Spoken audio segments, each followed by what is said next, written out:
जो चार युग में भगवान विष्णु के अवतार होते हैं हर बार, क्योंकि ब्रह्मांड में ब्रह्मा द्वारा सृजन, विष्णु द्वारा पालना और शंकर द्वारा विनाश होता है। तो जितने भी चतुर्युग हो, कभी भी जब भी धर्म ग्लानि का टाइम होता है तब भगवान विष्णु का अवतार होता ही है धरती पर। तो जब धरती पर अवतार होते हैं तो सतयुग, त्रेता, द्वापर, कलयुग। सतयुग में भी असुर घुस आते हैं पाताल लोक से धरती पर और फिर अधम करते हैं। अधर्म को दूर करने के लिए विष्णु के अवतार होते ही रहते हैं। तो मतलब चतुर्युग में होता ही रहता है। मगर एक बात ध्यान रहे कि कभी भी कोई भी चतुर्युग हूबहू रिपीट नहीं होता है। कोई भी चतुर्युग हूबहू रिपीट नहीं होता है। नहीं तो बीके वालों का ज्ञान आ जाएगा कि 5,000 साल का वर्ल्ड ड्रामा हूबहू रिपीट होता है। तो चार युग जो होता है वो हूबहू रिपीट होता ही नहीं है, कभी भी नहीं होता। क्यों, कैसे, मैं बताऊं। जब कलयुग के अंत में जब शंकर द्वारा विनाश होता है, तो शंकर द्वारा जब विनाश होता है तो कहीं शंकर अग्नि जला देता है, कहीं जल प्रलय होता है, कहीं अर्थक्वेक होता है। प्रकृति के पांचों तत्व इतने तमो प्रधान हो जाते हैं कि सब कुछ भस्म कर देते हैं। मुश्किल से थोड़ी कुछ हजार आत्माएं, मुश्किल से 1,000 आत्माएं समझो बच जाती धरती पर। और वो फिर धीरे धीरे ये प्रकृति का प्रकोप देके वो भी धीरे धीरे परमात्मा को याद करके परमात्मा में लवलीन हो जाती है और फिर उसको बचाना मतलब साक्षात्कार होता है और उसको बीज के तौर पर वो मनुष्य बच जाते हैं, कुछ जानवर बच जाते हैं कुछ धरती पर, या बचाई जाती है। जैसे वो नाव विष्णु आगे लेके आता है और बीज को बचा लेता है धरती पर, फिर उसी बीज से दोबारा ये सतयुग में थोड़ी थोड़ी पब्लिक आती है। तो जब सतयुग शुरू होता है तो वो जो आत्माएं चली गई, तो पूरे चार युग में पहले जो सतयुग, त्रेता, द्वापर, कलयुग में जो आत्माएं थी, तो आत्माएं गई कहाँ। तो चाहे जानवर की आत्मा है, चाहे कीड़े मकोड़े की आत्मा है, चाहे कोई भी आत्मा है, 84 लाख योनि की कोई भी आत्मा है, तो वो आत्माएं सूक्ष्म में चली जाती है। सूक्ष्म में वो आत्माएं सूक्ष्म में रहती है, अति सूक्ष्म में रहती है। मगर सतयुग का वायुमंडल धीरे धीरे एकदम चेंज होता है, तो वो आत्मा के अंदर तमो प्रधान रह जाती है थोड़ी थोड़ी थोड़ी थोड़ी। तो वो भी वायुमंडल के अंदर रहते रहते सतो प्रधान बन जाती है। सतयुग के अंदर वायुमंडल एकदम सतो प्रधान बनता है। सतयुग का 17,28,000 साल में तो पहले 5 लाख साल में तो इतना सतो प्रधान वायुमंडल होता है कि उसमें किसी की भी नेगेटिविटी चलती ही नहीं, सब एकदम पॉजिटिविटी होती है। ये जो असुर आते हैं वो सतयुग के अंत में आते हैं धरती पर और उनकी थोड़ी नेगेटिविटी चलती है, तब विष्णु के अवतार होता है। तो विष्णु के अवतार हर बार हूबहू रिपीट होते हैं, वो नहीं होता। विष्णु को बार बार अधर्म का जो युद्ध है उसको काम है अधर्म को विनाश करना, अधर्मियों का विनाश करना, रावणों का विनाश करना, पाप का विनाश करना, पापियों का विनाश करना। तो विष्णु का अवतार है, विष्णु की ड्यूटी है कि वो पालनहार है, ब्रह्मांड का पालनहार, पूरे ब्रह्मांड का पालनहार। जब भूलोक, भूपुरलोक, स्वलोक, तीनों लोक में भी बहुत पाप बढ़ जाता है, जब इंद्रलोक में भी देवताओं का पाप बढ़ जाता है, तो कल्प प्रलय में भगवान विष्णु सूर्य में प्रवेश करके पूरे नीचे 7 पाताल लोक, धरती, मिट्टी, सब कुछ जल बल सब जलाकर भस्म करते हैं। तो देवता भी भस्म हो जाते हैं। तो इसकी आत्मा कहाँ जाती है? तो उसकी आत्मा अग्नि तत्व में रहकर वो आत्मा एकदम निराकारी बन जाती है परम अग्नि के अंदर। आत्मा परम अग्नि की है या परम आकाश की है या परम लाइट की है, परम प्रकाश की है। तो परम तत्व के अंदर आत्मा निराकारी बन गई। तो निराकारी आत्माओं को वो अग्नि तत्व जला नहीं सकता, इसलिए आत्माएं निराकारी रूप में तो वायुमंडल में रहेगी, तीनों लोक में रहेगी, या पाताल लोक में भी रहेगी, कहीं भी रहेगी, या ऊपर के लोक में भी जा सकती हैं आत्माएं, महालोक में भी जा सकती है, या ऊपर के लोकों में भी जा सकती है। आत्मा निराकारी बन गई, परम तत्वों की है, तो वो ऊपर के लोक में महालोक, जनलोक, तपलोक, सत्यलोक, ब्रह्मापुरी, विष्णुपुरी, शिवपुरी तक जा सकती है, और निराकार है तो परमधाम तक जा सकती है। तो आत्माएं कहीं ऊपर भी चली जाती है, बाद में फिर वो आत्माएं नीचे भी नहीं आती, और दूसरे ब्रह्मांडों से आई हुई आत्माएं तो वो निकल जाती है। कई बार ऐसे असुर, बड़े बड़े असुर होते हैं, वो दूसरे ब्रह्मांड से पावरफुल आई हुई, या गैलेक्सी या यूनिवर्स से या ग्रेट यूनिवर्स से आई हुई आत्माएं होती हैं, वो असुर बन जाते हैं, उस पर आवरण लग जाता है। आत्मा पावरफुल है, 20 कला की आत्मा है, मगर आत्मा में अब 1 कला के ब्रह्मांड में वो आ गई, 20 कला वाली आत्मा असुर बन गई, वायुमंडल उसके आवरण आत्मा के ऊपर असुर वृत्ति का आवरण बन गया, तो बड़ा से बड़ा असुर बनेगा, बहुत बड़ा असुर। मगर जब कल प्रलय में उसके ऊपर अग्नि तत्व का, कल प्रलय में अग्नि का प्रकोप होता है, अग्नि जला देती है, जब उसके शरीर को, स्थूल शरीर, सूक्ष्म शरीर को भी जलाती है, तो आत्मा दुखी होती है, तो निराकारी बन जाती है, और निराकारी बनती है वो आत्मा, तो एकदम निराकार में उसका असली रूप धारण कर लेती है, तो ऊपर के लोकों में चली जाती है, फिर परमधाम में जाती है, पता लगता है भाई मैं तो यहाँ का हुई नहीं, चलो भागो यहाँ से। तो जहाँ से आई है दूसरी गैलेक्सी, यूनिवर्स, ग्रेट यूनिवर्स से, वहां चली जाती है। उसके साथीदार भी परमधाम में इंतजार करते हैं कब प्रलय हो, कल प्रलय होगा और वो आएगी, कल प्रलय में आएगी जरूर आत्मा आएगी, क्योंकि दुखी होगी, जलेगी, 12 सूर्य की रोशनी में आत्माएं जलेगी। भगवान विष्णु सूर्य में प्रवेश करके 12 सूर्य की रोशनी करके पूरे ब्रह्मांड के स्वर्ग लोक तक जला देता है।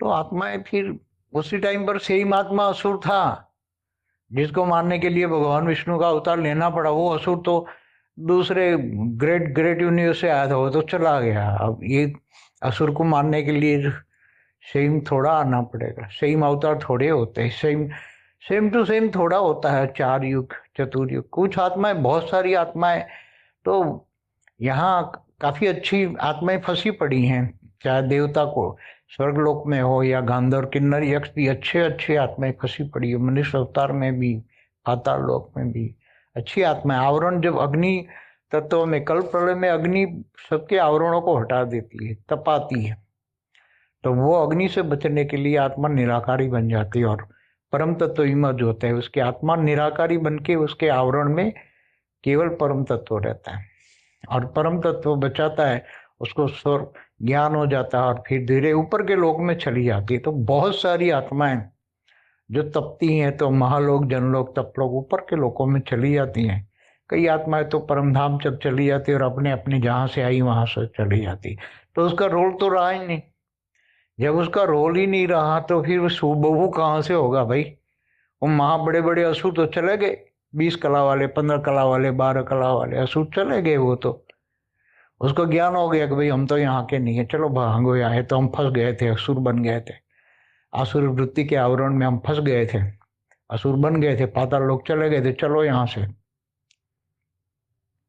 तो असुर ही नहीं रहे तो विष्णु के, उनके मारने के लिए विष्णु का अवतार नहीं होगा, होगा छोटे असुर अवतार होगा, तो छोटे अवतार लेंगे। तो हुबहू 4 युग ड्रामा रिपीट होता ही नहीं है, हुबहू। तो 4, आप इनके ज्ञान के आधार से चलो एक कि 4 ड्रामा, सत्य त्रेता द्वापर कलयुग में जो आत्माएं थी वो तो ऊपर चली गई, वो दोबारा यहाँ नहीं आई, तो फिर वो फिर कैसे हुबहू रिपीट होगा, आप सोचो। काफी आत्माएं, कल प्रलय में तो बहुत सारी आत्माएं चली जाती है, अर्ध प्रलय में भी चली जाती है, प्रलय में भी चली जाती है। प्रलय में तो कोई मनुष्य बचता ही नहीं है। जब मनवंतर पूरा होता है, 71 अर्ध प्रलय होकर मनवंतर होता है, तब कोई भी मनुष्य सृष्टि ही नहीं रहती, एक भी मनुष्य नहीं बचता, तो नई सृष्टि बनती मनवंतर में। तो ऐसी तरह धरती पर हुबहू 4 युग नहीं होता, न हुबहू मनवंतर होता है, न मनुष्य शत्रुपा हुबहू होते, मनुष्य शत्रुपा भी बदल जाते हैं। अच्छा, जो 14 मनवंतर में 14 मनुष्य रूपा होता है वो बदल जाते हैं। हर मनवंतर पे ऊपर से जो ऋषि मुनि ऊपर से आते हैं, सप्तर्षि जो आते हैं, 7 ऋषि आते हैं, वो ऊपर के 7 स्टार है, 7 स्टार पर से जो सप्तर्षि आते हैं वो भी बदल जाते हैं, दूसरे आते हैं और चले जाते हैं, दूसरे आते हैं, दूसरे जाते, तीसरे आते हैं। ऐसे हर मनवंतर में अलग अलग ऋषि होते हैं, इसलिए सब कुछ नया होता है, चाहे मनवंतर हो चाहे युगांतर हो। तो ये सब कुछ एकदम नया खेल होता है। इवन महाकल्प प्रलय में जब निराकार ब्रह्म, निराकार शिव सूर्य में प्रवेश करके काल अग्नि पैदा करके पूरे ब्रह्मांड को जलाकर भस्म करता है, तो वो भी आत्माएं भी एकदम खत्म हो जाती। फिर दोबारा जब विसर्जन से सर्जन करता है तो वो आत्माएं नई होती है, वो पुरानी वाली आत्मा नहीं होती ना, उसमें रिकॉर्ड होता है, पुराना रिकॉर्ड होता है। तो हूबहू ड्रामा, ब्रह्मांड का ड्रामा हूबहू रिपीट होता है, ब्रह्मा का 100 साल वाला ड्रामा हूबहू रिपीट होता है। न ब्रह्मांड का ड्रामा होता है हूबहू रिपीट, न महाब्रह्मांड का। महाकाल प्रलय में महाशिव महाकाल बन के अनंत कोटि ब्रह्मांडों को अपने महाकाल अग्नि में जलाकर भस्म करके अपने रोम रोम में समा लेता है। मतलब परम लाइट जो होती है महापरम धाम में, उसके अंदर सारे शिव वापस आ जाते हैं और परम लाइट में सब डाइल्यूट हो जाते हैं, परम लाइट में एकदम डाइल्यूट हो जाते हैं, एक लाइट बन जाती है।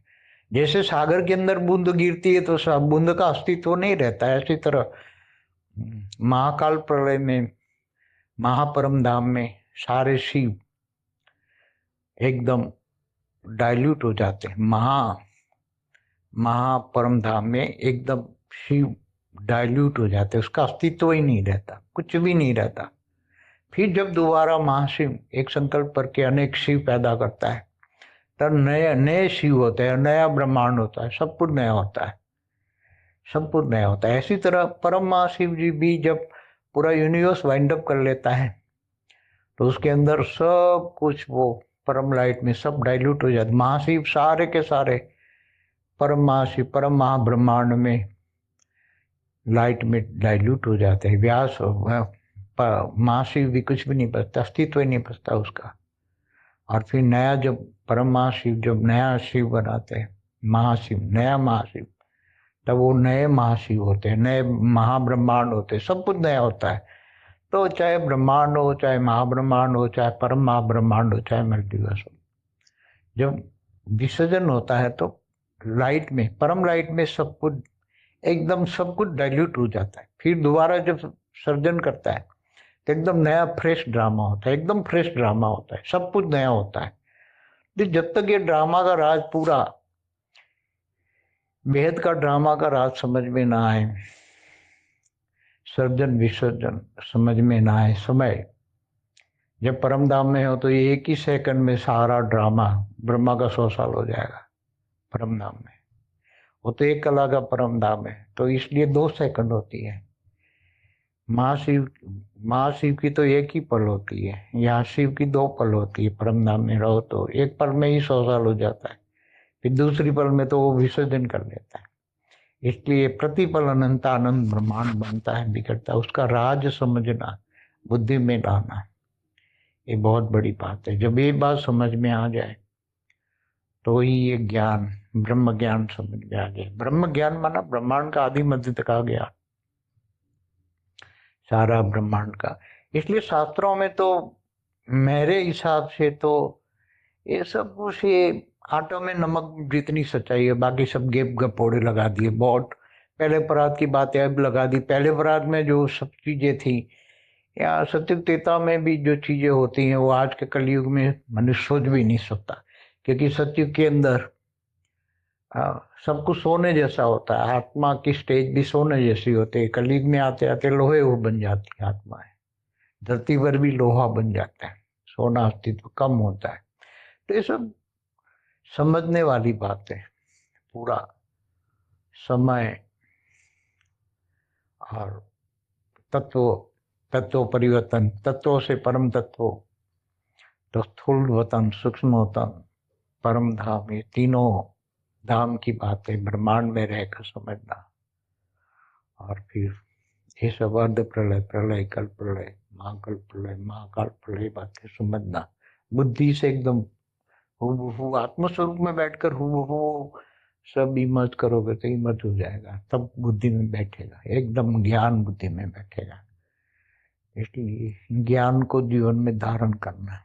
ये सभी चीजों को जीवन में धारण करोगे तो वो दिखाई देगा। इसलिए ज्ञान को जीवन में धारण करना, ज्ञान स्वरूप बनना, ये सब कुछ समझ में आ जाएगा।